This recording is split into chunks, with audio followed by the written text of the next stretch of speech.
আবু হুরায়রা রাদিয়াল্লাহু আনহু হতে বর্ণিত তিনি বলেন, রাসূলুল্লাহ সাল্লাল্লাহু আলাইহি ওয়াসাল্লাম বলেছেন, কিয়ামতের দিন সর্বপ্রথম যে ব্যক্তির বিচার করা হবে সে হবে একজন ধর্মযুদ্ধে শাহাদাত বরণকারী শহীদ। তাকে আল্লাহর নিকট উপস্থিত করা হবে।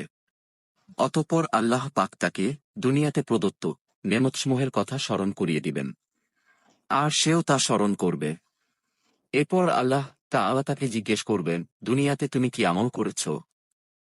উত্তরে সে বলবে, আমি তোমার সন্তুষ্টির জন্য কাফেরদের সাথে লড়াই করেছি,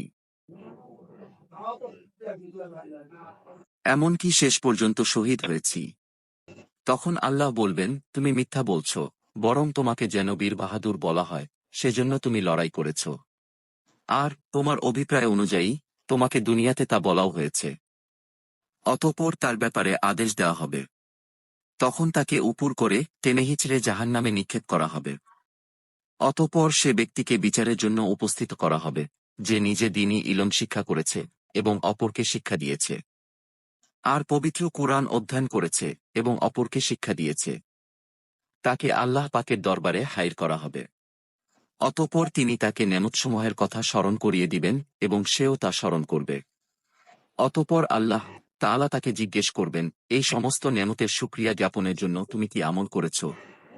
উত্তরে সে বলবে, আমি স্বয়ং দ্বীনী ইলম শিক্ষা করেছি এবং অপরকে শিক্ষা দিয়েছি এবং তোমার সন্তুষ্টির নিমিত্তে কুরআন তেলাওয়াত করেছি। তখন আল্লাহ বললেন, তুমি মিথ্যা বলছ। আমার সন্তুষ্টির জন্য নয়, বরং তুমি এজন্য ইলম শিক্ষা করেছ যেন তোমাকে বিদ্বান বলা হয়, এবং এজন্য কুরআন অধ্যয়ন করেছ যাতে তোমাকে কারি বলা হয়। আর তোমার অভিপ্রায় অনুযায়ী তোমাকে বিদ্বান ও কারিও বলা হয়েছে। অতঃপর ফেরেশতাদেরকে তার সম্পর্কে নির্দেশ দেওয়া হবে। সুতরাং তাকে উপর করে টানতে টানতে জাহান্নামে নিক্ষেপ করা হবে। অতঃপর এমন এক ব্যক্তিকে বিচারের জন্য আল্লাহর দরবারে উপস্থিত করা হবে, যাকে আল্লাহ তাআলা বিপুল ধনসম্পদ দান করে বিত্তবান করেছিলেন। তাকে আল্লাহ তাআলা প্রথমে প্রদত্ত নেমতসমূহের কথা স্মরণ করিয়ে দিবেন, আর সে তখন সমস্ত নেমতের কথা অকপটে স্বীকার করবে। অতঃপর তিনি তাকে জিজ্ঞেস করবেন, এই সমস্ত নেমতের শুকরিয়ায় তুমি কি আমল করেছ?